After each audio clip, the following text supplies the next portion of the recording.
જૂનાગઢ જિલ્લામાં નગરપાલિકા ચૂંટણી જાહેર થતાની સાથે જ રાજકારણ ગરમાયું। માળિયાહાટીના ચોરવાડ ગામે 4 જેટલા ભાજપના હોદ્દેદારો સાથે 100 જેટલા કાર્યકરોએ ભાજપ સાથે છેડો પાડી કોંગ્રેસમાં જોડાતા રાજકારણમાં ખળભળાટ મચી ગયો।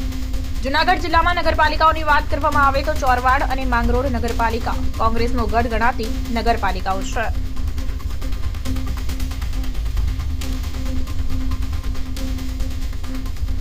સભ્ય તરીકે સેવા આપું છું અને ચોરવાડ નગરપાલિકાના પૂર્વ પ્રમુખ તરીકે પણ સેવા આપી ચૂક્યો છે।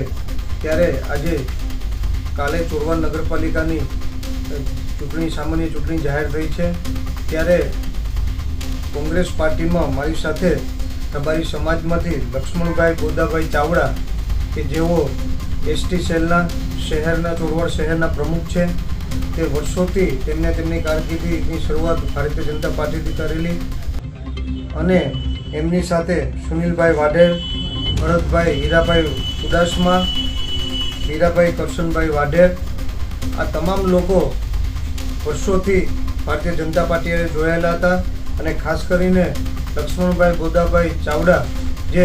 જેમને પોતાની શરૂઆત ભારતીય જનતા પાર્ટીથી કરેલી હતી અને વર્ષોથી ભારતીય જનતા પાર્ટી સાથે કામ કરેલું, પણ અહીં ચોરવાડ શહેરમાં ભારતીય જનતા પાર્ટી દ્વારા અને એમના સંગઠન અને એમના હોદ્દેદાર દ્વારા જરાય એક પણ કામ કરવામાં નથી આવેલું અને જે બીજા કોઈ કામ કરતા હોય ત્યાં જઈ અને ફોટા પાડી અને ઇન્સ્ટાગ્રામ કે મીડિયામાં કે સોશિયલ મીડિયામાં મૂકવા માટે ટેવાયેલા, કામ કરવા કરતાં વધારે ફોટા મૂકે